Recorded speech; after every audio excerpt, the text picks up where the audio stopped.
दोस्तों नमस्कार। कथुरवाल political classes में आपका एक बार फिर से स्वागत है। आज हम बात करेंगे ई गवर्नेंस, नीति आयोग और प्रशासन में भ्रष्टाचार की रोकथाम के लिए क्या क्या मैकेनिज्म जो है भारत सरकार के द्वारा किया गया है। 1947 से लेकर के आज तक 2022 तक लगा लीजिए, हमने क्या क्या प्रयास किए हैं और क्या क्या हमने काम किए हैं। हम इस क्लास में ये समझने की कोशिश करेंगे कि ई गवर्नेंस जो है, ई गवर्नेंस किस प्रकार से गवर्नेंस को बनाने में हेल्प करता है। ई गवर्नेंस किस तरीके से जो है एक बेहतर गवर्नेंस देने की और गवर्नमेंट के काम को करने की कोशिश करती है। ठीक है। फिर इसके साथ में जो नीति आयोग क्यों लाया गया है, नीति आयोग का क्या महत्व है, उसके ऊपर हम चर्चा करेंगे। नीति आयोग के क्या कार्य हैं। ठीक है। फिर हम इसके ऊपर लगभग हम बात कर चुके हैं कि करप्शन को कैसे रोका जाए। जैसे कि हमने लोकपाल संस्था का अध्ययन किया है, तो लोकपाल संस्था के बारे में हम पढ़ चुके हैं, आरटीआई के बारे में हम पढ़ चुके हैं, संथानम कमेटी के बारे में हम पढ़ चुके हैं, सीवीसी सेंट्रल विजिलेंस कमीशन उसके बारे में हम पढ़ चुके हैं, फर्स्ट एआरसी, सेकंड एआरसी, इन सब चीज़ों के बारे में जो है हम डिस्कशन कर चुके हैं। तो हमारे लिए आज का जो सबसे इम्पोर्टेंट काम होगा वो होगा ई गवर्नेंस को समझना और नीति आयोग के बारे में बात करना। तो चलिए बिना किसी देरी के क्लास को शुरू करते हैं। ई गवर्नेंस, ई गवर्नेंस क्या? सरकार की संरचना यानी कि स्ट्रक्चर, उसका फंक्शन, उसको रीइन्वेंट करना, उसको रीमैपिंग करना। ठीक है। इसको 1990 के दशक से शुरू कर दिया गया था। ठीक है। यानी कि सरकार का जो स्ट्रक्चर है, उसकी फंक्शनिंग जो है और उसकी पुनर्व्यवस्था, उसको रीवैपिंग करने का काम जो है वो सरकार ने 1990 में जो है एक बार फिर से शुरू किया था। क्यों?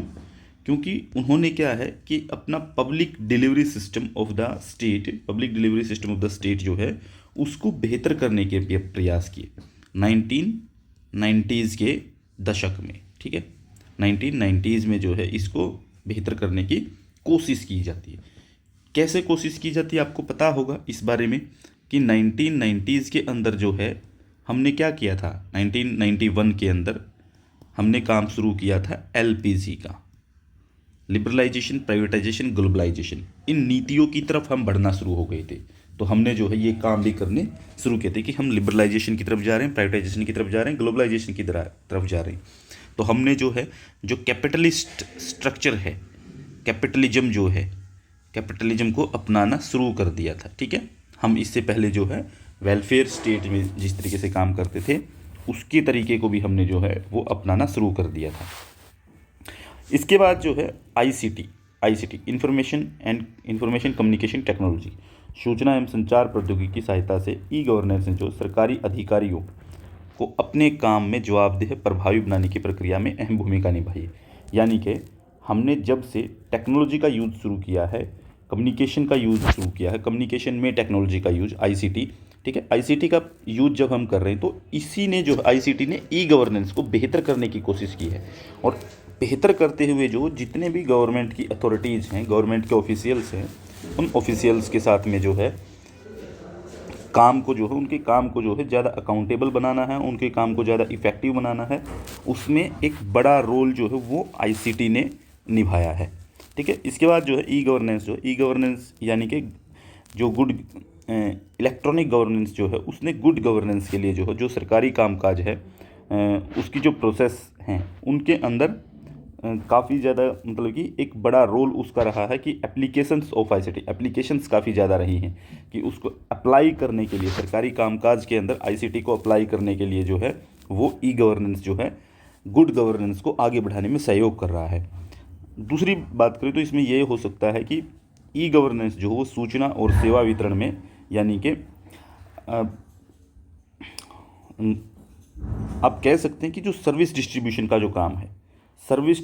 का काम है, जो डिसीजन लेने का जो काम है, पब्लिक के पार्टिसिपेशन को मोटिवेट करना है।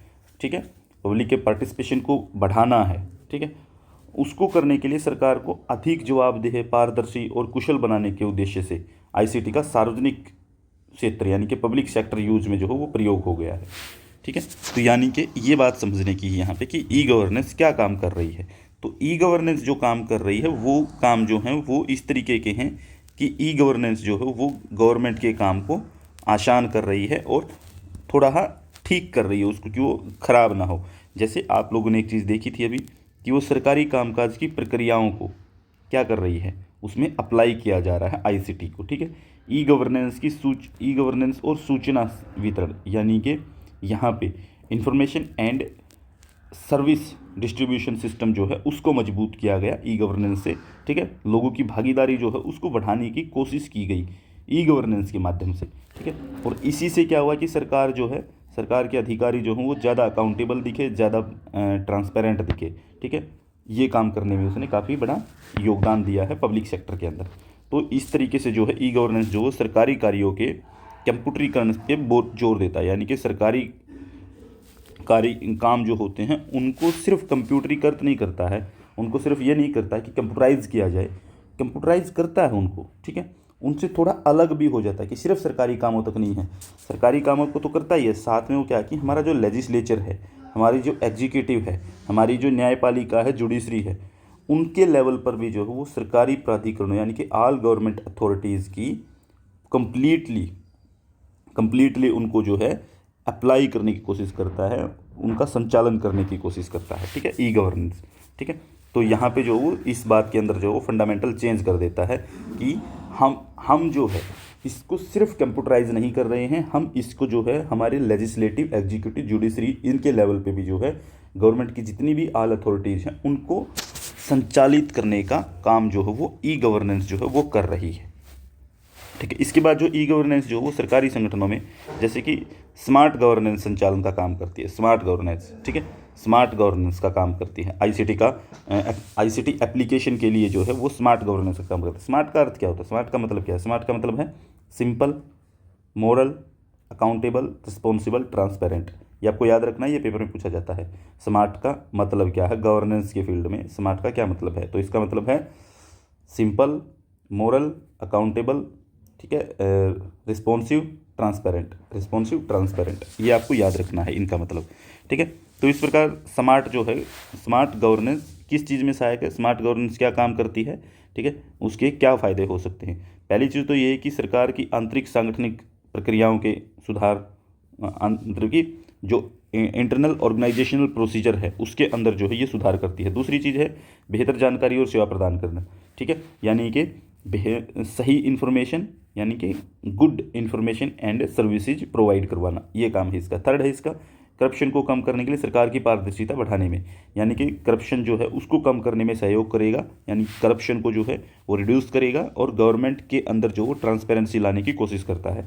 उसके बाद जो राजनीतिक विश्वसनीयता है, ठीक है, राजनीतिक विश्वसनीयता यानी कि लोगों का भरोसा बढ़े, पॉलिटिक्स के ऊपर जो है लोग जो है वो भरोसा करना शुरू करें, उस विश्वसनीयता को बढ़ाना और साथ में जो अकाउंटेबिलिटी जो है उसको मजबूत करने में हेल्प करता है स्मार्ट।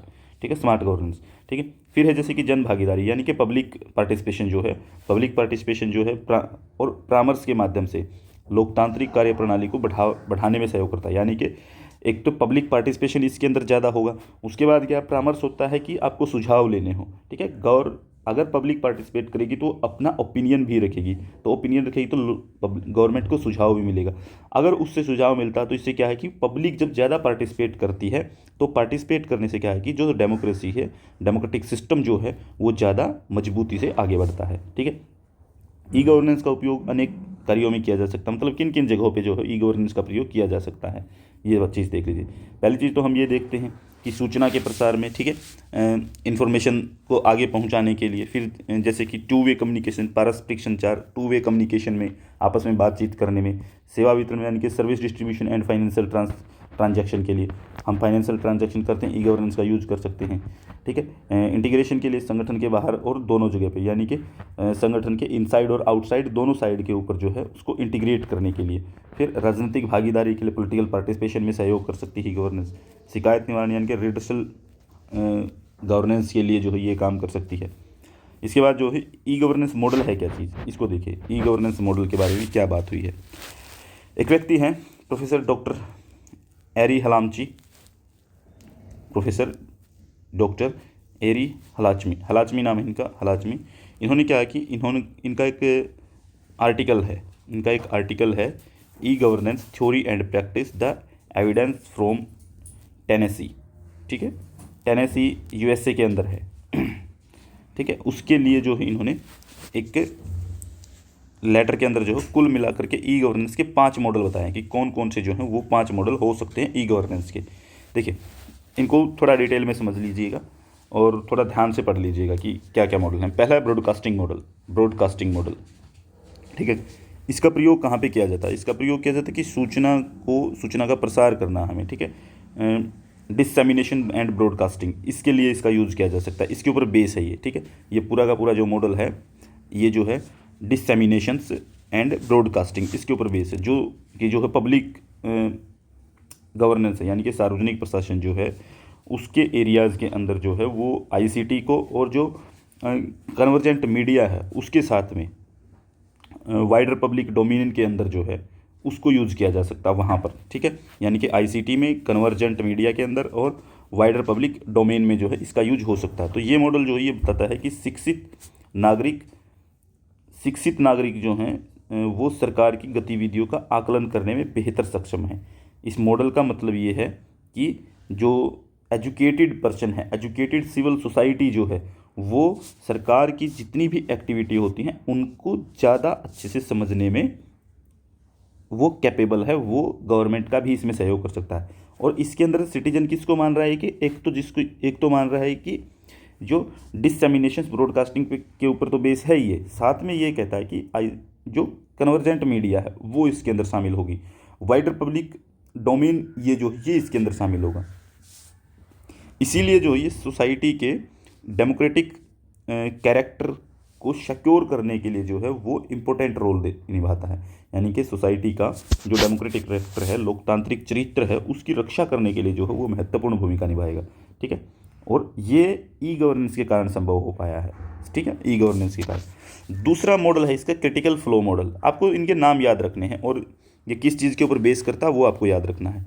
आईसीटी और अभिसारी मीडिया यानी कन्वर्जेंट मीडिया के साथ साथ जो है नियोजित दर्शकों, टारगेटेड ऑडियंस या फिर व्यापक शासक यानी कि वाइडर पब्लिक ओपिनियन डोमेन क्षेत्र में महत्वपूर्ण सूचना प्रसारित करने पर आधारित है, ठीक है। ये भी इसी चीज़ के ऊपर आधारित है, कन्वर्जेंट मीडिया पे, टारगेटेड ऑडियंस पे और वाइडर पब्लिक ओपिनियन पे, इसके ऊपर बेस है ये, ठीक है। तो इस मॉडल की ताकत ये है कि आईसीटी अतिरिक्त दूरी और समय की अवधारणा यानी कि डिस्टेंस एंड टाइम रिडक्शन पे काम करता है, ठीक है। क्रिटिकल फ्लो मॉडल जो है ये इसका मेन ताकत क्या है, ठीक है, इसकी स्ट्रेंथ क्या है? इसकी स्ट्रेंथ है डिस्टेंस एंड टाइम रिडक्शन का काम करना आईसीटी के अलावा, ठीक है, ये काम है।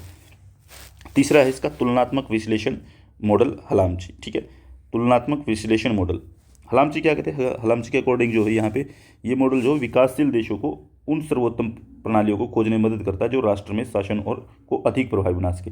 यानी कि ये है जो विकासशील देशों के लिए यानी कि डेवलपिंग कंट्रीज से रिलेटेड है, ठीक है। और डेवलपिंग कंट्रीज में जो है कुछ ऐसी बेहतर सिस्टम्स को लाने की बात करता है, बेहतर फंक्शंस को करने की बात करता है, जो एक नेशन को, एक देश को ज़्यादा प्रभावी और ज़्यादा अच्छा शासन देने की बात करते हैं, ज़्यादा अच्छे से सुविधाएं देने के लिए काम कर सकता है।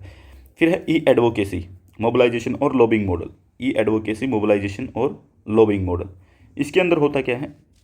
ये मॉडल आभासी समुदाय यानी कि वर्चुअल कम्युनिटी, ठीक है, वर्चुअल कम्युनिटी द्वारा व्यक्त की गई राय और चिंताओं को शामिल करके वास्तविक दुनिया की प्रक्रिया रियल वर्ल्ड प्रोसेस का आवेग जुटाता है। यानी कि जो वर्चुअल कम्युनिटी हैं, जो आभासी यानी कि जो दिख रही हैं हमें, ठीक है, उन कम्युनिटीज़ के द्वारा जो भी उनके ओपिनियन होते हैं, जो भी उनकी प्रॉब्लम्स होती हैं, जो भी वो कहना चाहते हैं, उनको रियल वर्ल्ड के साथ में जोड़ करके बात करता है ये, ठीक है, उनको शामिल करके रियल वर्ल्ड में दिखाने की कोशिश करता है ई एडवोकेसी, ठीक है। ये मॉडल जो वैश्विक जनसमाज यानी कि ग्लोबल सिविल सोसाइटी, वैश्विक निर्णय लेने यानी कि ग्लोबल सिविल सोसाइटी के लिए डिसीजन लेना हो, यानी कि ग्लोबल सोसाइटी जो है मॉडल वैश्विक जन समाज यानी कि ग्लोबल सिविल सोसाइटी मॉडल जो है उसको वैश्विक निर्णय लेने की प्रक्रिया में मदद करता है। यानी कि डिसीजन मेकिंग प्रोसेस में ये जो है ये मदद करता है, ग्लोबल डिसीजन मेकिंग में जो है ये हमें मदद करता है ई एडवोकेसी, मोबिलाइजेशन और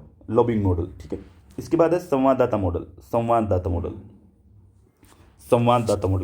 मॉडल में क्या है कि इन शासन प्रक्रियाओं को जो व्यक्तियों की प्रत्यक्ष भागीदारी के मार्ग खोलता है, यानी कि इससे क्या है कि पब्लिक का जो है वो डायरेक्ट पार्टिसिपेशन है उसको खोलने की कोशिश करता है।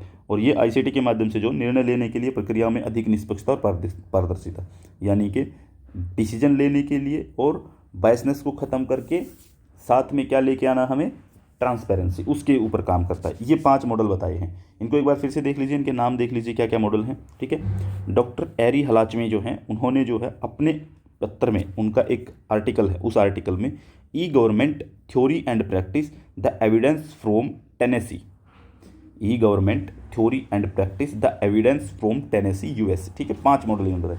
एक है ब्रॉडकास्टिंग मॉडल, दूसरा क्रिटिकल फ्लो मॉडल, ठीक है, तीसरा तुलनात्मक विश्लेषण मॉडल, ठीक है, कंपैरेटिव एनालिसिस मॉडल, ठीक है, फिर ई एडवोकेसी, मोबिलाइजेशन और लॉबिंग मॉडल। उसके बाद है संवाददाता मॉडल, संवाददाता सेवा मॉडल। ठीक है, ये आपको याद रखनी, 5 मॉडल याद रखनी है। ई गवर्नेंस के फ़ायदे क्या हैं, क्या बेनिफिट हैं ई गवर्नेंस के, वो देखिए। ई गवर्नेंस के बेनिफिट है, पहली चीज़ तो ट्रांसपेरेंसी आती है। ठीक है, ई गवर्नेंस से कि लोगों के सामने होता है ना फिर सब कुछ, कि आपके सामने ऑनलाइन खुला हुआ है, इलेक्ट्रॉनिक गवर्नमेंट चल रही है। ठीक है, तो सब कुछ आपके सामने हो रहा है, ये नहीं कि आपको आगे से पीछे से कुछ करके दिखा, क्लिक किया तो चीज़ ठीक है। ठीक है, फिर है कि ग्रेटर लेजिटिमेसी है, यानी कि लोगों के द्वारा इसको मान्यता ज़्यादा है। ठीक है, लोग इसको ज़्यादा मानते हैं और ये जल्दी काम करती है। करप्शन इसके अंदर कम हो जाता है। ठीक है, रिस्पॉन्सिवनेस ज़्यादा आती है। ठीक है, कि जल्दी काम होने की संभावना इसमें रहेगी। अकाउंटेबिलिटी बहुत ज़्यादा होती है। इन्फॉर्म्ड सिटीजन होते हैं, सिटीजन ज़्यादा जानकारी रखता है इसके बारे में। ठीक है, सिटीजन को ज़्यादा जो है वो इसके अंदर हम ये कह सकते हैं सिटीजन ज़्यादा इन्वॉल्व होकर काम करता है। ठीक है, इन्फॉर्म्ड रहता है वो। फिर जैसे कि ग्रेटर पब्लिक पार्टिसिपेशन, वृहद जन भागीदारी, यानी कि पब्लिक की जो भागीदारी है वो बहुत बड़े मास लेवल पे होती है। ठीक है, संसाधनों का कुशल प्रयोग, यानी कि एफिशिएंट यूटिलाइजेशन ऑफ रिसोर्स, इससे मतलब कि रिसोर्सेज का अच्छा यूज़ किया जा सकता है, इसका ये फ़ायदा है। फिर है जैसे कि फ्लैटेंस हायरार्की, यानी कि समान अनुक्रम है, हायरार्की भी जो है वो एक फ्लैटेंस तरीके से चलती है।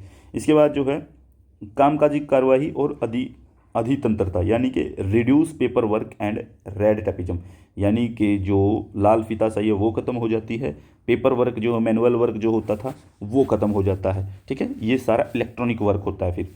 फिर इसकी कुछ सीमाएं भी हैं, ई गवर्नेंस की क्या सीमाएं हैं, वो हैं, एक तो है इंफ्रास्ट्रक्चर नहीं है, इंफ्रास्ट्रक्चर के बगैर ये काम नहीं कर सकती है, इंफ्रास्ट्रक्चर होना बहुत ज़रूरी है। दूसरा रिसोर्सेज होने बहुत ज़रूरी है, रिसोर्सेज कम होते हैं। तीसरा कैपिटल होनी बहुत ज़रूरी है, पैसा होना जरूरी है, बिना पैसे के ई गवर्नेंस काम नहीं कर पाएगी, टेक्नोलॉजी आप ले नहीं पाएंगे। ठीक है, एक्सेस होना बहुत ज़रूरी है, लोगों तक पहुंच भी बनाना बहुत ज़रूरी है, कि क्या लोगों तक ये पहुंच भी पाई है, क्या लोग इसका यूज़ कर रहे हैं या नहीं कर रहे हैं, वो भी ठीक इसके लिए समस्या है। ठीक है, फिर है कि कैपेसिटी बिल्डिंग, कैपेसिटी होना बहुत ज़रूरी है, क्या आप ई गवर्नेंस को यूज़ करने में कैपेबल हैं, आपके पास वो क्षमताएं हैं कि आप इसको यूज़ कर पाएँ, आपके पास क्षमता है, कैपेसिटी है। फिर मानव संसाधन, ह्यूमन रिसोर्स डेवलपमेंट चाहिए हमें यहाँ पे।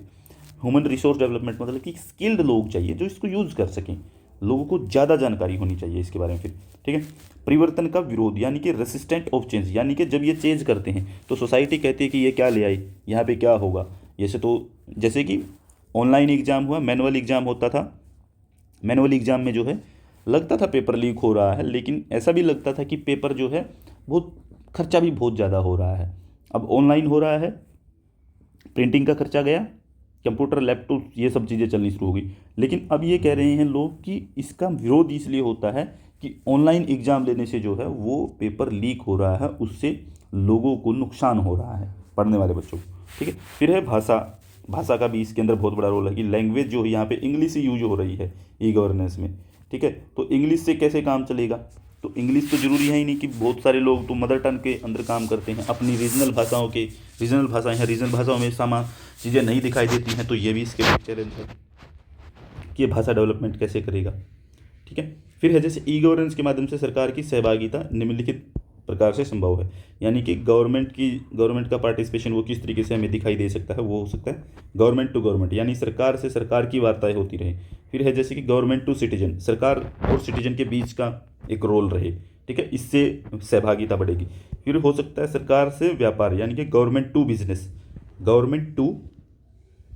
बिजनेस, यहाँ पे इस तरीके से भी जो है गवर्नमेंट की जो है वो पार्टिसिपेशन हमें देखने को मिल सकता है। फिर गवर्नमेंट टू कर्मचारी, गवर्नमेंट टू एम्प्लॉय, ठीक है। गवर्नमेंट टू एम्प्लॉय भी जो हैं वो इसमें पार्टिसिपेट कर सकते हैं। इसके बाद ई गवर्नेंस विकास में भारत सरकार की पहल, भारत ने क्या क्या काम किए हैं, भारत सरकार ने क्या क्या पहल की हैं, उनके ऊपर बात कर लेते हैं कि भारत सरकार क्या क्या काम कर चुकी है। भारत सरकार ने जो है 1998 में सूचना प्रौद्योगिकी और सॉफ्टवेयर विकास पर एक नेशनल टास्क फोर्स की स्थापना की थी। नेशनल टास्क फोर्स कब बना था ई गवर्नेंस के लिए? 1998 में, सॉरी 1998 में। फिर है 1999 में जो है केंद्र में जो है सूचना प्रौद्योगिकी मंत्रालय बनाया गया, ठीक है। सेंटर के अंदर जो है वो इंफॉर्मेशन टेक्नोलॉजी मिनिस्ट्री बनाई, ministry of information and technology. ये एक मंत्रालय शुरू हुआ 1999 में। फिर सभी केंद्रीय मंत्रालयों और विभागों में उनको अप्लाई करने के लिए जो ई गवर्नेंस के 12 सूत्रीय एजेंडा सूचीबद्ध किए गए, 12 सूत्रीय एजेंडा सूचीबद्ध किया गया, ठीक है, सभी मंत्रालयों और विभागों के अंदर। सूचना प्रौद्योगिकी अधिनियम 2000 लेके आया गया, ठीक है। सूचना प्रौद्योगिकी अधिनियम यानी कि एक एक्ट बनाया गया, information and technology act 2000, information and technology act 2000, ठीक है, ये लाया गया। इसको जो बाद में 2008 में जो है इसके अंदर अमेंडमेंट भी हो गया था। फिर सरकार ने जो है NISG, national institute for smart governance, इसकी स्थापना की। ये आपको सर्च करके बताना है मुझे कमेंट के अंदर कि ये कब हुई है, NISG, ठीक है, national institute for smart governance, ये आपको बता देना है। इसके बाद राष्ट्रीय ई गवर्नेंस सम्मेलन, इलेक्ट्रॉनिक्स और सूचना प्रौद्योगिकी मंत्रालय, मिटी, ठीक है। भारत सरकार के प्रशासनिक सुधार और लोक शिकायत विभाग, DRPG, ठीक है। स्टेट एंड सेंटर शासित प्रदेश, मतलब स्टेट एंड केंद्र शासित प्रदेश यानी कि स्टेट एंड यूनियन टेरिटरी जो हैं वो सरकार के साथ मिलकर के 1997 से प्रतिवर्ष एक राष्ट्रीय ई गवर्नेंस सम्मेलन आयोजित करते हैं। राष्ट्रीय ई गवर्नेंस सम्मेलन, ठीक है, नेशनल ई गवर्नेंस कॉन्फ्रेंस जो है वो हर साल होती है 1997 के बाद से। तो ई गवर्नेंस पर जो है वो 24वां सम्मेलन जो है वो 2021 में हुआ था, मतलब 24वां सम्मेलन 2021 के लिए जो सम्मेलन हुआ था वो था 7-8 फरवरी 2022 को। कहाँ पे हुआ? हैदराबाद, तेलंगाना के अंदर, ठीक है। तेलंगाना की राजधानी है हैदराबाद, तो उसके अंदर हुआ था। इस सम्मेलन का जो शीर्षक है, जो विषय था वो क्या था? भारत की तकनीकी महामारी के बाद की दुनिया में डिजिटल शासन। भारत की तकनीकी महामारी के बाद दुनिया में डिजिटल शासन, इसके बारे में था ये। इसका ये जो है मेन स्लोगन लगा लीजिए, इसका मुख्य विषय लगा लीजिए, इसके ऊपर चर्चा हुई थी।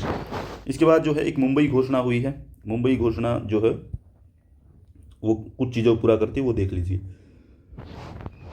पहली चीज़ तो यह है कि डिजिटल प्लेटफॉर्म के उपयोग को बढ़ावा दे करके सार्वजनिक सेवाओं के वितरण में सुधार करना। सार्वजनिक डिजिटल प्लेटफॉर्म के लिए जो है निर्धारित प्राथमिक क्षेत्र, स्वास्थ्य, कृषि, शिक्षा और भूमि, इसको आगे बढ़ाना, ठीक है। इसके मतलब कि आपको क्या करना है, डिजिटल प्लेटफॉर्म के उपयोग को बढ़ावा दे करके, यानी कि जो डिजिटल प्लेटफॉर्म है उसको आगे बढ़ाना है हमें, उसको मोटिवेट करना है, ठीक है, उसको प्रोत्साहित करना है। उसमें सेवाओं यानी कि वहाँ पर जो सर्विसेज का डिस्ट्रीब्यूशन है उसमें सुधार करना है, ठीक है। उसके अंदर शामिल क्या है, जैसे कि कुछ प्राइमरी सेक्टर हैं। प्राइमरी सेक्टर के अंदर जैसे कि आपकी हेल्थ है, कृषि है, एजुकेशन है और भूमि है, यानी कि health, agriculture, education and land वाले मुद्दे जो हैं वो इसके प्राइमरी सेक्टर रखे गए। फिर संयुक्त राष्ट्र के ई गवर्नेंस डेवलपमेंट इंडेक्स में भारत की रैंक में सुधार करना, इसका उद्देश्य था। मुंबई घोषणा का ये उद्देश्य था कि जो संयुक्त राष्ट्र जो है, UN जो है, ठीक है, यूनाइटेड नेशन जो है वो ई गवर्नेंस डेवलपमेंट में अपना एक रैंक जारी करता है, एक इंडेक्स निकालता है, उसमें जो भारत की रैंक को सुधारने की कोशिश की जाएगी। फिर जो है डिजिटल सेवाओं पर विश्वास कायम करने के लिए प्रोत्साहन और जो सेंटर और जो केंद्रीय राज्य मंत्रालयों के अंदर ई ऑफिस के उपयोग को संस्थागत बनाना, यानी कि सेंटर और स्टेट गवर्नमेंट के अंदर जो वो ई ऑफिस जो है उसको एक इंस्टीट्यूट के तौर पे यूज़ करने के लिए हमें आगे बढ़ाना है, ठीक है, ठीक है। इसके लिए प्रोत्साहन देना, हमें लोगों को बताना भी है, गवर्नमेंट इसके लिए काम करेगी। तो भारत को एक वैश्विक क्लाउड हब के रूप में विकसित करना, ये भी एक इसका उद्देश्य था कि इंडिया को जो है एक वर्ल्ड क्लाउड हब के रूप में जो है हमें इसको डेवलप करना है। फिर सरकारी एप्लीकेशंस के विकास को बढ़ावा देने के लिए इसको मोटिवेट करना, सरकारी एप्लीकेशंस के लिए, कि सरकार जो काम करती है उनके लिए। ई गवर्नेंस में उत्कृष्टता को बढ़ाना, ठीक है, वही है एप्लीकेशंस को बढ़ाना, ठीक है। डिजिटल कौशल आदि को अपनाने की सुविधा करना। फिर राष्ट्रीय ई गवर्नेंस योजना NEGP शुरू की गई है, ठीक है। राष्ट्रीय ई गवर्नेंस प्लान जो है वो शुरू किया गया है। आपको कमेंट में मुझे ये भी बताना है कि ये कब शुरू किया गया है, ठीक है। आपको कमेंट में बताना है कि इसको किस सन में शुरू किया गया, राष्ट्रीय ई गवर्नेंस योजना कब शुरू हुई है। इसमें 31 मिशन मोड प्रोजेक्ट और 8 सहायक घटक शामिल हैं। इसके तहत जो वो देश के जो दूर रहने वाले, दूर के जो गांव हैं, दूर के गांव में जो ICT सुविधा प्रदान करने के लिए जो है वो प्रयास किए जाएंगे कि जो दूर के गांव हैं, शहरों से दूर के गांव की बात हो रही है, शहरों में तो पहुंच जाएगी, शहरों से दूर जो गांव हैं, बड़े शहरों से दूर जो गांव हैं, उन गांव तक पहुंचाने के लिए जो है वो कोशिश की जाएगी, जिसके अंदर 31 मिशन मोड और 8 जो हेल्पिंग एलिमेंट्स रखे जाएंगे, ठीक है। तो इसके लिए जो है समग्र कंप्लीटली एक बड़ी ब्रॉड वे में एक योजना तैयार की गई है, यूनिवर्सल प्लान तैयार किया गया है। फिर जैसे 2012 में जो है राष्ट्रीय सूचना प्रौद्योगिकी नीति इसको अपनाया गया। 2012 में national information and technology policy जो है वो अपनाई गई, ठीक है।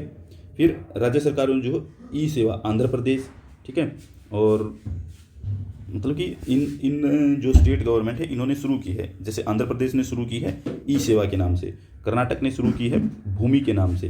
तो ये ई गवर्नेंस की जो है ये प्रोजेक्ट हैं, ठीक है, इनको शुरू किया गया है।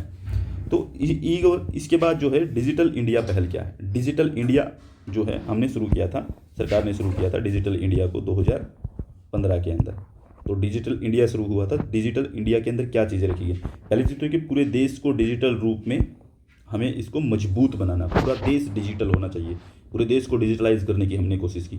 और इसकी में क्या है कि ICT तक लोगों की पहुंच बनाना। इसमें हम काफ़ी हद तक डिजिटल करने में बहुत हद तक सफल रहे हैं। जैसे हम जो है जैसे कि UPI लेके आए, ठीक है, UPI ने लोगों को डिजिटलाइज कर दिया भुगतान करने के लिए, ठीक है। आप कहीं भी जा रहे हैं अपना भुगतान डिजिटल तरीके से कर रहे हैं, ये बहुत बेहतर काम रहा है सरकार का, ठीक है। कुछ और चीज़ों में भी सरकार ने काफ़ी अच्छा काम किया इस मामले में, डिजिटल इंडिया की पहल में, ठीक है। डिजिटल इंडिया के लिए जो काफ़ी सारी चीज़ें जो ठीक ठाक रही हैं, ठीक है। तो दूसरी एक ये पूरा का पूरा जो एक अम्ब्रेला प्रोग्राम है, ठीक है। तो अम्ब्रेला प्रोग्राम डिजिटल इंडिया के लिए, यानी कि सब चीज़ों को इकट्ठा करके चलता है। ये सब सारे जितने भी डिजिटल इंडिया के काम है, वर्किंग है, वो इसके नीचे हो रही है।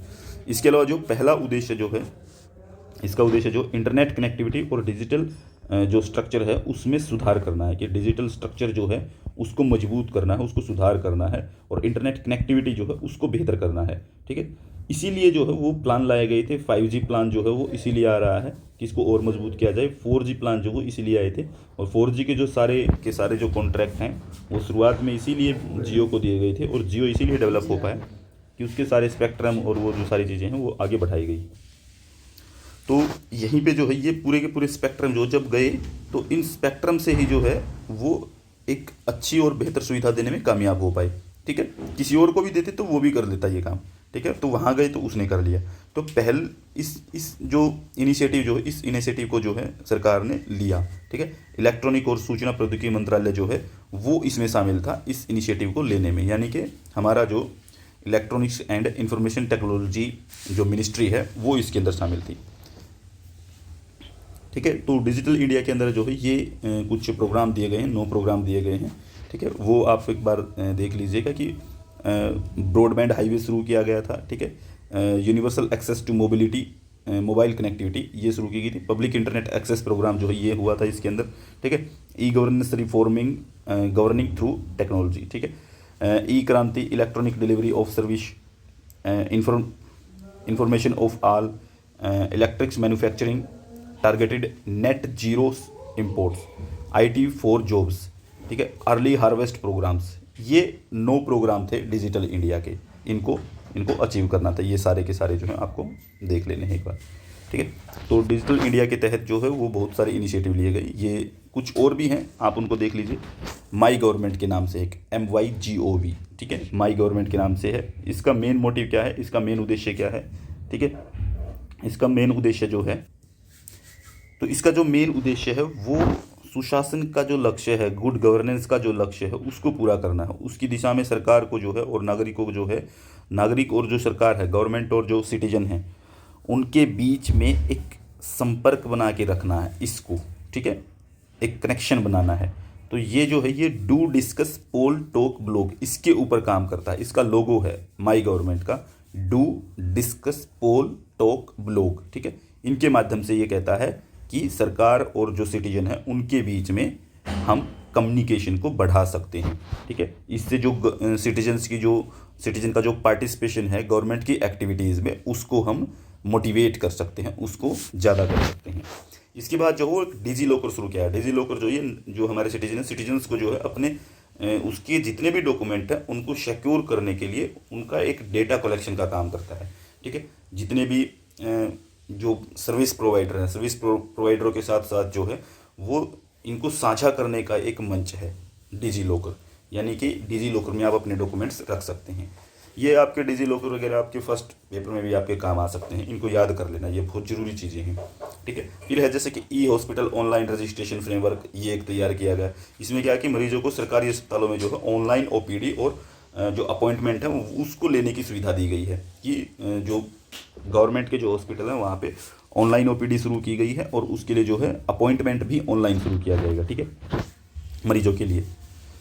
फिर जैसे कि एक शुरू किया गया एनएसपी, यानी कि नेशनल स्कॉलरशिप पोर्टल, राष्ट्रीय छात्रवृत्ति पोर्टल बोलते हैं इसको, ठीक है। तो ये किसी भी छात्रवृत्ति योजना के तहत जो है, किसी भी जो स्कॉलरशिप के तहत जो छात्रों को छात्रवृत्ति आवेदन यानी कि अपनी स्कॉलरशिप के लिए आप जो है एप्लीकेशन कर सकते हैं वहाँ से, ठीक है। तो उसके लिए जो है ये एक सेंट्रल मंच प्रदान करता है, एक सेंट्रल मंच प्रदान करता है, वहाँ से आप काम कर सकते हैं अपना।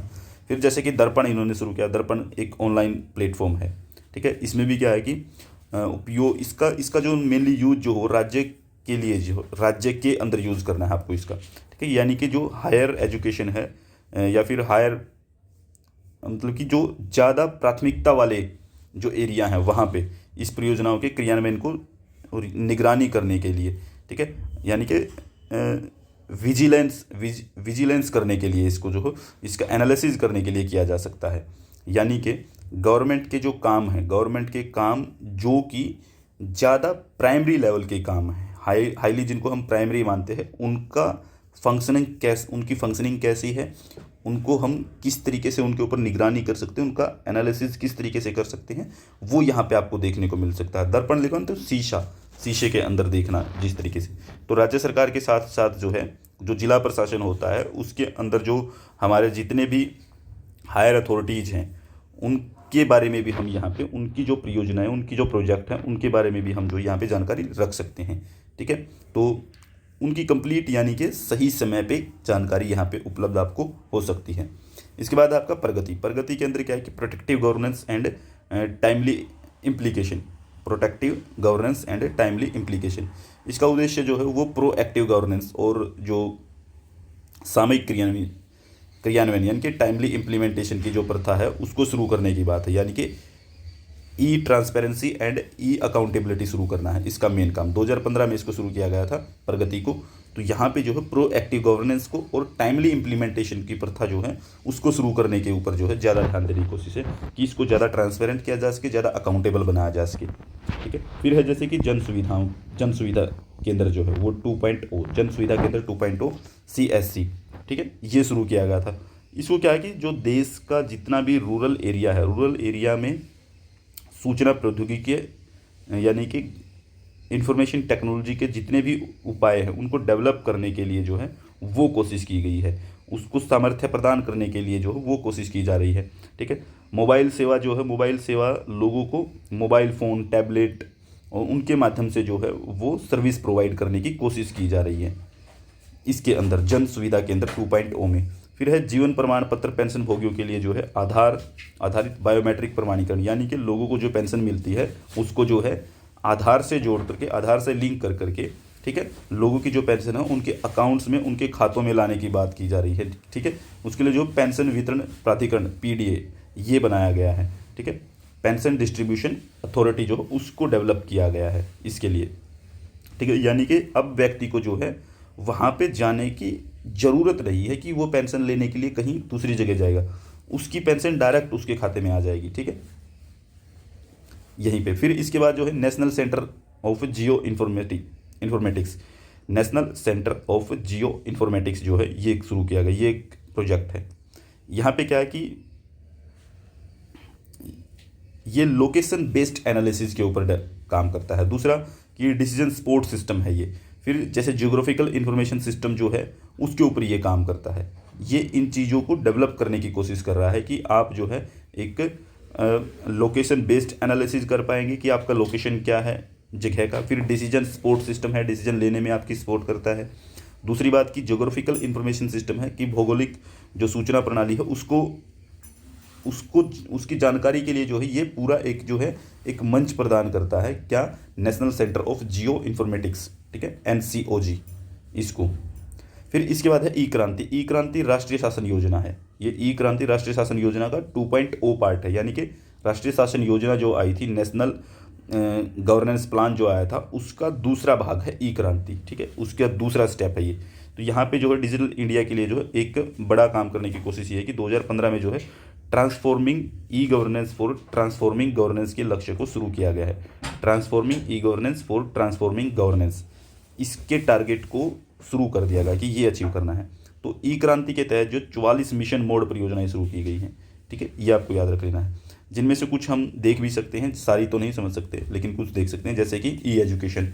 ई एजुकेशन में एक क्या है कि एक स्वयं शुरू किया गया। स्वयं में क्या है कि जो ई एजुकेशन जो हो उसका फ़ायदा उठाने के लिए हम क्या कर सकते हैं, मैसिव ऑनलाइन ओपन कोर्स मूक इसको शामिल करते हैं, ठीक है। तो ये एक पूरा मंच प्रदान करता है कि आप ऑनलाइन एजुकेशन ले सकते हैं। तो यहाँ पे क्या है कि कक्षा 9 से लेकर के पोस्ट ग्रेजुएशन तक के किसी भी समय पढ़ाए गए सभी पाठ्यक्रमों तक सभी की पहुँच और सुविधा प्रदान करना है स्वयं का काम, ठीक है। ये चीज़ आपको याद रख लेनी। फिर इसके बाद है PM दिशा, PMG दिशा, प्रधानमंत्री ग्रामीण डिजिटल साक्षरता अभियान।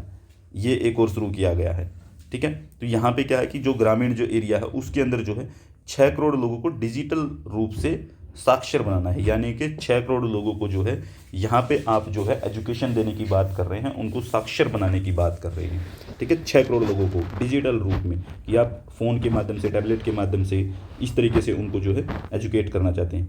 इसके बाद जो है ये कुछ और भी सेक्टर लेते हैं कि जैसे ई हेल्थ केयर को लेते हैं, साइबर सुरक्षा को लेते हैं, ई कोर्ट लेते हैं, ATM के माध्यम से जो है वो फाइनेंसिंग करने की बात है वो इसको लेते हैं। ये कई चीज़ें हैं।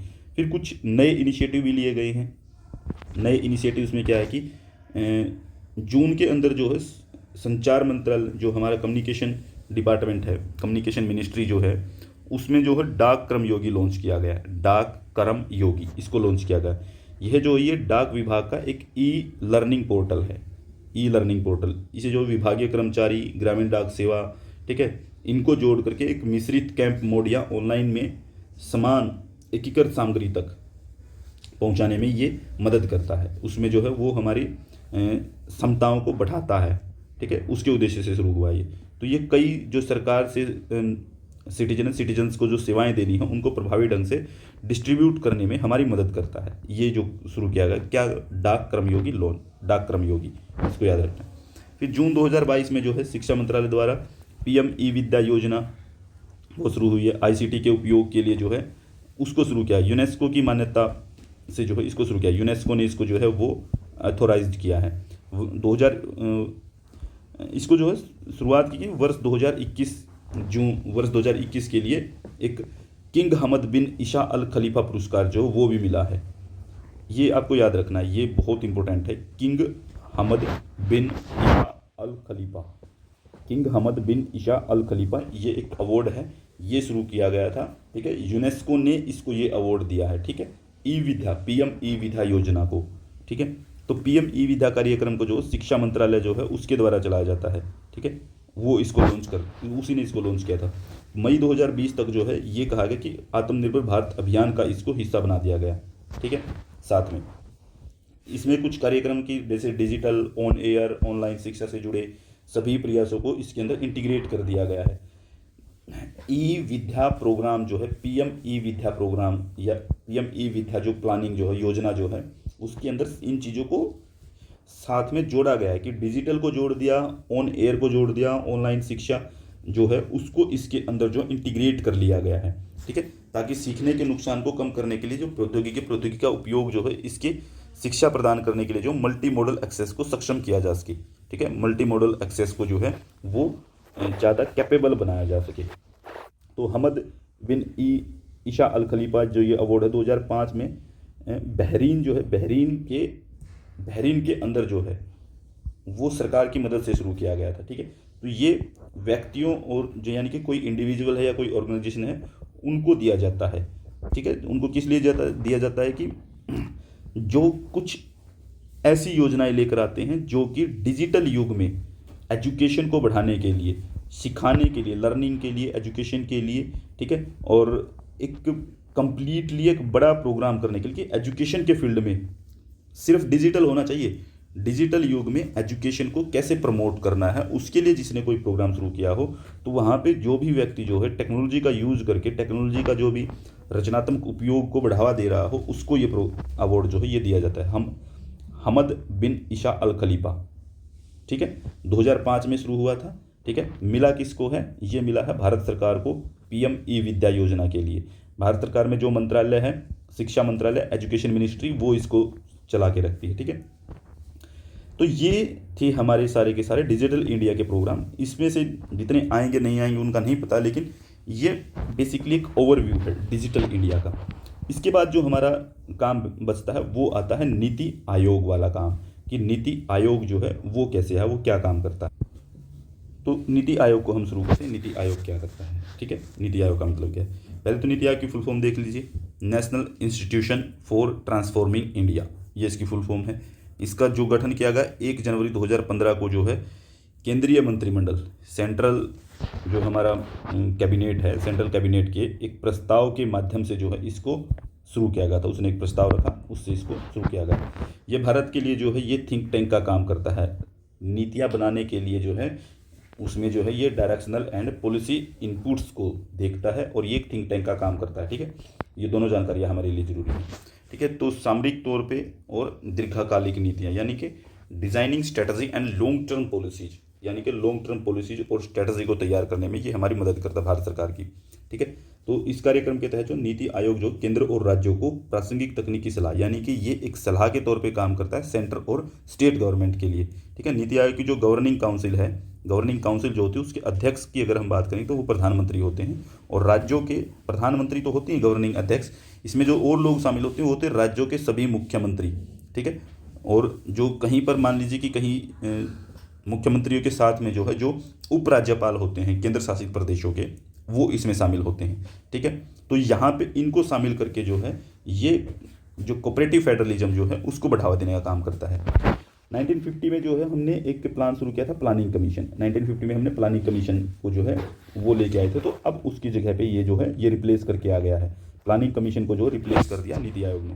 ठीक है, तो यहाँ पे जो है रिप्लेस करने से जो जनता और जो सोसाइटी है, सोसाइटी के हितों को ज़्यादा बेहतर तरीके से प्रेजेंट किया जा सके, उनको ज़्यादा अच्छे तरीके से जो है लिया जा सके, समझा जा सके, उसके लिए इसको लेके आया गया है। ठीक है, क्योंकि योजना आयोग जो है उसकी जो नेचर जो है वो अब काम रहा नहीं था। योजना आयोग का जो है उसको ये समझा जा रहा है कि वो जरूरी नहीं रहा था। ठीक है, तो थिंक टैंक जो थिंक टैंक का निर्माण जो है, मतलब कि थिंक टैंक ही बोलते हैं हम इसको, नीति आयोग का निर्माण जो है देश की डाइवर्स नेचर को देख करके, उसकी वजह से क्या है कि देश का नेचर जो बहुत डाइवर्स है, इसलिए अलग अलग जगहों पे अलग अलग लोगों के लिए अलग अलग नीतियाँ हो सकती हैं, अलग अलग स्टेट्स के लिए। ठीक है, अलग अलग लोगों के लिए, तो इसीलिए इसका निर्माण किया गया है। ठीक है, जिसके लिए जो राज्य और केंद्र के बीच में जो है सहयोगपूर्ण शासन, कोलैबोरेटिव गवर्नेंस की आवश्यकता है, उसको बढ़ावा देने के लिए किया गया। फिर योजना आयोग द्वारा जो है, मतलब कि जो योजना आयोग द्वारा प्रवर्तित विकास का एक आकार सभी के लिए उपयोगी आर्थिक प्रतिरूप एवं अब एनईपी सुधारों के बाद, ठीक है, एनईपी सुधारों के बाद भारत में उपयुक्त था। ठीक है, तो यानी कि इससे पहले जो योजना आयोग था वो जिस तरीके से काम कर रहा था वो कंप्लीटली एक एरिया लेके नहीं कर रहा था, वो देश को सेंटर में लेके कर रहा था। इसलिए जो वैश्विक अर्थव्यवस्था का सामना जो है करने के लिए, यानी कि विश्व की जो अर्थव्यवस्था, उस जो ग्लोबल इकोनॉमी जो है उसका सामना करने के लिए एक नई प्रतिस्पर्धी आर्थिक प्रणाली की ज़रूरत थी, यानी कि एक नई कंपिटिटिव इकोनॉमिक सिस्टम की हमें ज़रूरत थी। ठीक है, तो इसकी कार्यरचना जो है इसको जो हमने शुरू किया है, इसकी कार्यरचना क्या है कि ये कैसे काम करता है। ये करता है 3 ईयर एक्शन एजेंडा तैयार किया इसने, 7 year medium term strategy paper तैयार किया इसने। ठीक है, इसके बाद जो है 15 ईयर विजन प्लान डॉक्यूमेंट जो है वो इसने तैयार किया है। इन चीज़ों के सारे काम करेगा। 3 year action agenda, 7 year medium term strategy और 15 ईयर विजन डॉक्यूमेंट्स, ये सब चीज़ें इसमें शामिल हैं। ठीक है, नीति आयोग के प्रशासनिक ढांचे में क्या शामिल है, नीति आयोग का जो प्रशासनिक ढांचा है उसमें क्या शामिल है, अध्यक्ष के रूप में प्रधानमंत्री हो गए, जो उपाध्यक्ष हैं उसको नियुक्त प्रधानमंत्री करेंगे, गवर्निंग काउंसिल में राज्यों के सभी मुख्यमंत्री और केंद्र शासित प्रदेशों के उपराज्यपाल शामिल होंगे, क्षेत्रीय परिषद जो होंगी, रीजनल काउंसिल जो होंगी, उसके मुद्दों पर ध्यान आकर्षित करने के लिए जिसमें कि प्रधानमंत्री या उनके द्वारा नामित जो भी व्यक्ति होगा उसकी अध्यक्षता में मुख्यमंत्री या उपराज्यपाल शामिल होंगे। ठीक है, मुख्यमंत्री और उपराज्यपाल जो है रीजनल काउंसिल के अंदर मुख्यमंत्री, प्रधानमंत्री और एक नामित व्यक्ति जो प्रधानमंत्री सेलेक्ट करेगा और उपराज्यपाल वो शामिल होंगे। इसके बाद तदर्थ सदस्य होते हैं कि एडहॉक मेंबरशिप भी है इसके अंदर, जो कि रोटेशनल बेसिस पे रहेगी। ठीक है, यानी कि एडहॉक मैकेनिज्म रहेगा। रोटेशनल बेसिस का मतलब ये है कि बदलते रहेंगे, हर 2 साल के अंदर जो उनको चेंज किया जाता रहेगा। ठीक है, इसके बाद जो है पदेन सदस्य क्या होते हैं, पदेन सदस्य की एक्स ऑफिस मेंबरशिप प्रधानमंत्री इनको नामित करता है। ठीक है, केंद्रीय मंत्रिपरिषद के अधिकतम 4 सदस्य, इसके अंदर कौन आएगा, केंद्रीय मंत्रिपरिषद यानी कि सेंट्रल कैबिनेट के जो 4 लोग हैं, अधिकतम 4 लोग, ज़्यादा से ज़्यादा वो इसके अंदर एक्स ऑफिशियो मेंबर हो सकते हैं। इसके बाद जो मुख्य कार्यकारी अधिकारी जो चीफ एग्जीक्यूटिव ऑफिसर जो हैं वो एक सेक्रेटरी रैंक का होना चाहिए, वो इसके अंदर शामिल किया जाए, जिसको प्रधानमंत्री द्वारा अपॉइंट किया जाएगा। इसके बाद जो है विशेष आमंत्रित विशेष कार्य क्षेत्र के ज्ञानी विशेषज्ञ जो प्रधानमंत्री द्वारा नामित होंगे, यानी कि किसी भी एक विशेष एरिया से किसी पर डिसीजन लेना है तो विशेष एरिया से जो है उनके एक्सपर्ट लोगों को शामिल किया जाएगा, ज्ञानी विशेषज्ञ उनके एक्सपर्ट लोगों को शामिल किया जाएगा, प्रधानमंत्री उनको नॉमिनेट करेंगे। तो नीति आयोग के उद्देश्य क्या है, इसको क्यों बनाया गया, इसका क्या मोटिव है। ठीक है, पहली चीज़ तो ये कि विकेंद्रित योजना दृष्टिकोण पर ध्यान देगा, यानी कि डिसेंट्रलाइज्ड अप्रोच के ऊपर, डिसेंट्रलाइज्ड प्लानिंग अप्रोच जो है उसको ध्यान में रखेगा।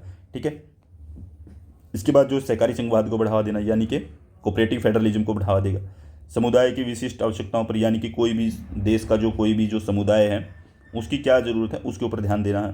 प्रमुख हितधारकों, राष्ट्रीय और अंतर्राष्ट्रीय विचारधारा वाले थिंक टैंकों के साथ साथ शैक्षिक और नीतिगत अनुसंधान संस्थानों के बीच सलाह प्रदान करना और साझेदारी को प्रोत्साहित करना, यानी कि जो जिनसे रिलेटेड हम पॉलिसी बनाना चाहते हैं, ठीक है, वो नेशनल है, इंटरनेशनल है, उनसे रिलेटेड जो भी थिंक टैंक होंगे दुनिया के अंदर उनसे कॉन्टैक्ट करना। ठीक है, उनसे जो है चीज़ें सीखना है, शैक्षिक और नीतिगत अनुसंधान संस्थानों के बीच में, यानी कि शैक्षणिक और जो पॉलिसी मेकिंग रिसर्च इंस्टीट्यूशन हैं उनके बीच में एक सलाह मशवरा करना और उनकी साझेदारी को प्रोत्साहित करना, उनको आपस में जोड़ के रखना।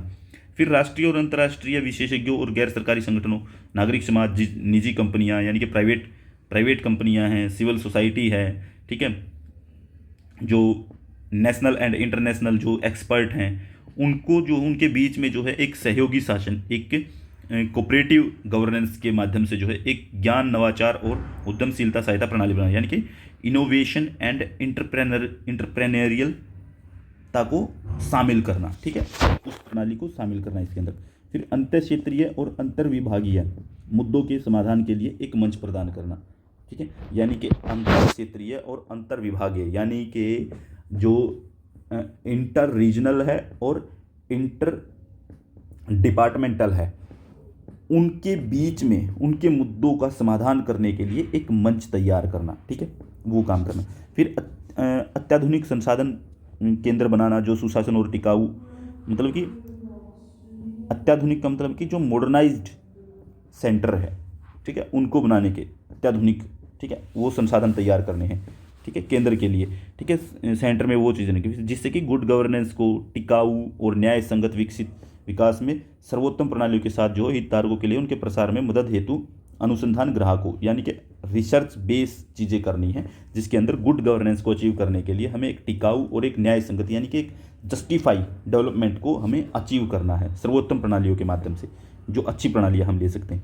फिर जो है नीति आयोग की संपूर्ण गतिविधि को 4 मुख्य शीर्षकों में जो है विभाजित किया जा सकता है, यानी कि इसकी जो नीति आयोग है वो क्या काम करता है उसको हम 4 मेन शीर्षक जो है वो ले सकते हैं। पहला है प्रोग्राम फ्रेमवर्क, यानी कि ये काम क्या करेगा, ये करेगा प्रोग्राम को फ्रेम करके बताएगा कि ये काम ऐसे करना चाहिए। दूसरा काम करता है ये कोऑपरेटिव फेडरलिज्म को बढ़ाएगा, यानी कि सेंटर और स्टेट जो हैं उनके बीच में जो है रिलेशन सहयोग के आधार पर हो, सेंटर और स्टेट दोनों मिल करके काम करें, ये कोऑपरेटिव फेडरलिज्म होगा।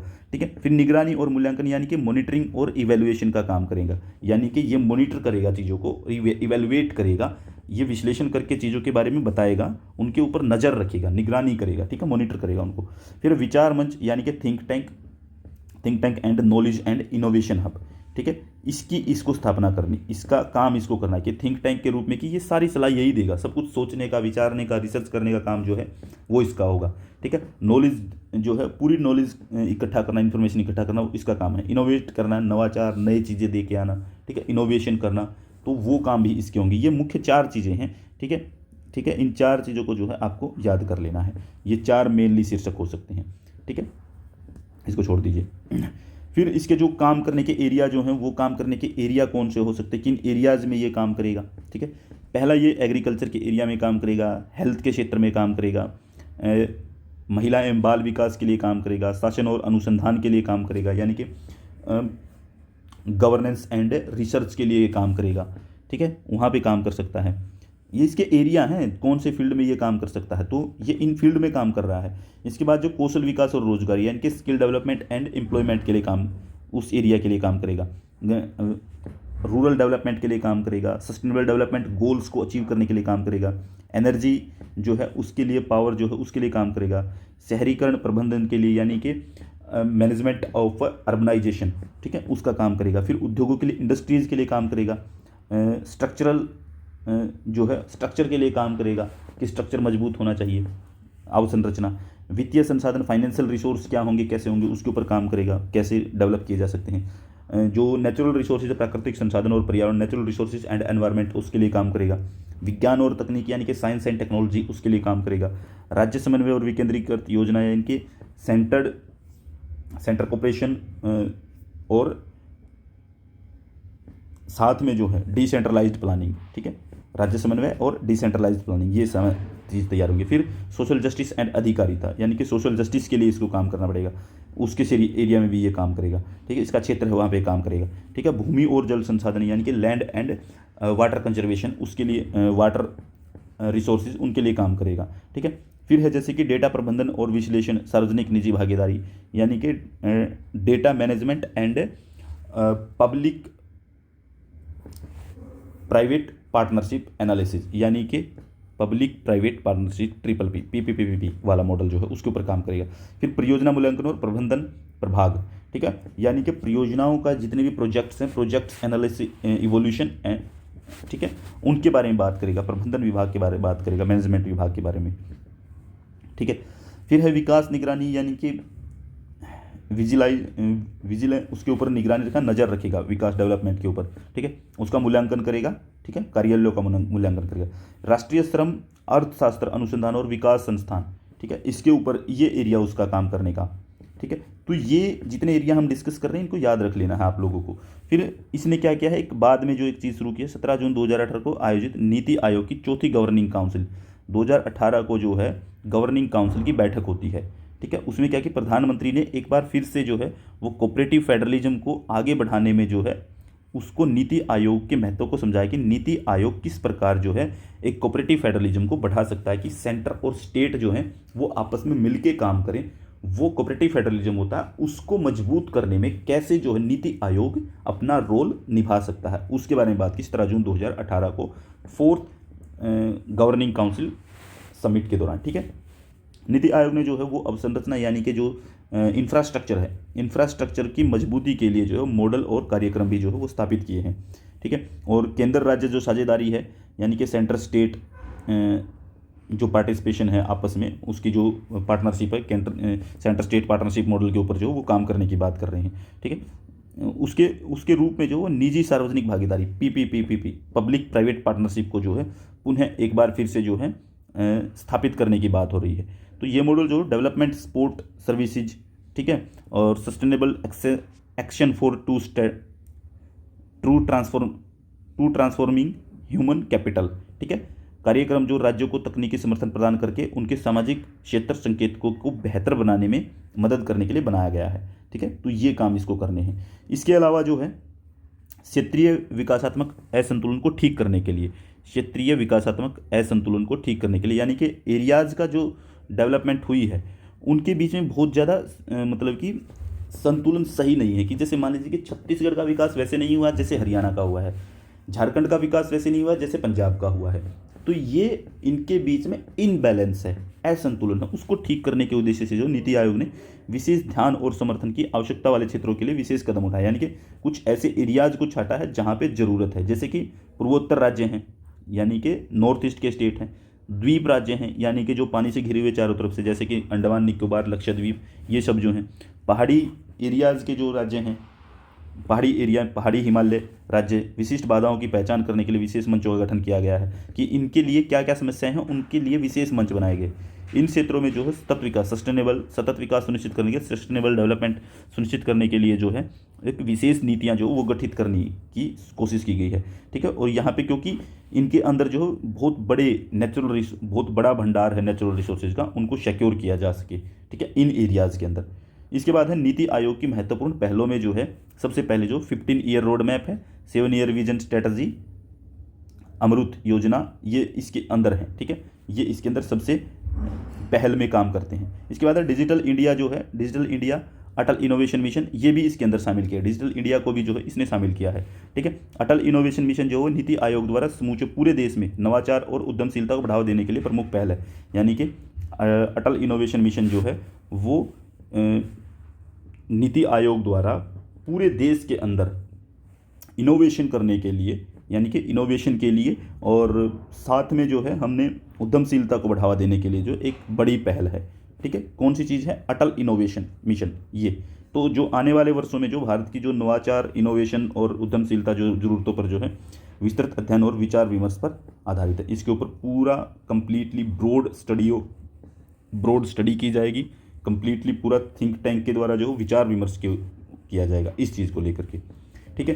तो ये जो है ये आपकी गवर्नेंस का लास्ट चैप्टर था, ठीक है। आपकी गवर्नेंस का जो है ये आज का लास्ट चैप्टर था, हमने कंप्लीट पढ़ाया है, कंप्लीट ये यूट्यूब पे अवेलेबल है, इसमें कोई ऐसा लेक्चर नहीं जो यूट्यूब पे नहीं है, ठीक है। तो ई गवर्नेंस के लिए जो है वो सारी की सारी चीज़ें जो हैं हमने वो कंप्लीट करवाई हैं आज के लेक्चर में, ठीक है। तो ई गवर्नेंस को जो है ये एक इंपॉर्टेंट यूनिट थी, आप लोगों ने इसे पूरा देखा समझा, तो इसके लिए जो है आप इसको पूरा कंप्लीट एक बार फिर से, जिनका छूट गया है वो तो कंप्लीट देखें, किसी को समझ में कमी रह गई है तो एक बार फिर से शुरू से लेकर के सभी लेक्चर जो प्लेलिस्ट खोलिए गवर्नेंस वाली, उसके अंदर जाइए और कंप्लीट देखिए, ठीक है। यहाँ पे कोई चीज़ रहती है तो इसके लिए हम एक टेस्ट ऑर्गेनाइज करेंगे अभी कुछ दिनों के अंदर गवर्नेंस को लेकर के, इसके वन लाइनर क्वेश्चन को लेकर के, इसके वन लाइनर क्वेश्चन जो है वो यूट्यूब पे आएंगे, कंप्लीटली आएंगे, ठीक है। लगभग 300 क्वेश्चन हैं, तो 300 क्वेश्चन जो है वो यहीं से सारे इन्हीं से तैयार किए गए हैं, वो भी हम करवाएंगे यूट्यूब पे। तो आप जो है चैनल को लाइक करें, सब्सक्राइब करें, इसको आगे शेयर करते रहें। Thank you so much.